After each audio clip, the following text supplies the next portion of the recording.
Bonjour à toutes et à tous, c'est Théo de Nouvelle Classe. Aujourd'hui, on va voir quelques repères historiques sur le web, ainsi que quelques notions juridiques à bien connaître. C'est parti. Tu dois d'abord savoir que le concept de lien hypertexte, il a été inventé par Ted Nelson en 1965. Tim Berners-Lee, quant à lui, invente le concept de page web interconnectée en 1989. En 1991, c'est l'invention du langage HTML et en 1993, c'est l'invention du premier navigateur, Mosaic. En 1995, c'est l'invention des langages JavaScript et PHP qui permettent d'avoir des éléments dynamiques sur nos pages web.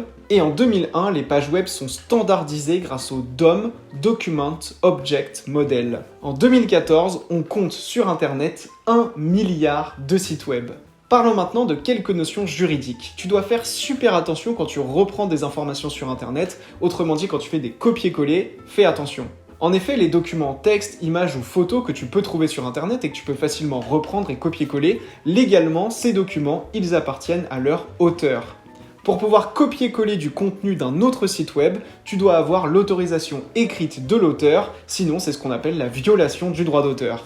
Certains sites web cependant proposent des licences Creative Commons, c'est-à-dire des licences qui te permettent de faire des copier-coller, de reprendre des informations, mais sous certaines conditions. Alors je pense qu'on te l'a déjà dit, mais je vais le redire dans cette vidéo, il faut aussi que tu fasses très attention à ce que tu trouves sur Internet quand tu fais des recherches. En effet, sur Internet, tout le monde peut publier du contenu et écrire ce qu'il veut. On a donc énormément d'informations fausses et beaucoup de fake news, notamment sur les réseaux sociaux.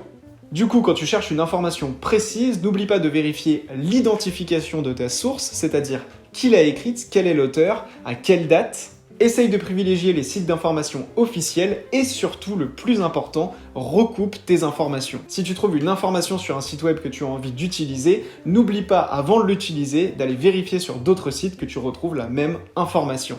Et voilà, c'est tout pour les notions historiques et juridiques, et on se retrouve très vite dans le prochain chapitre sur les langages HTML et CSS, uniquement sur mon site novelleclasse.com, le lien est dans la description. A très vite, c'était Théo, ciao.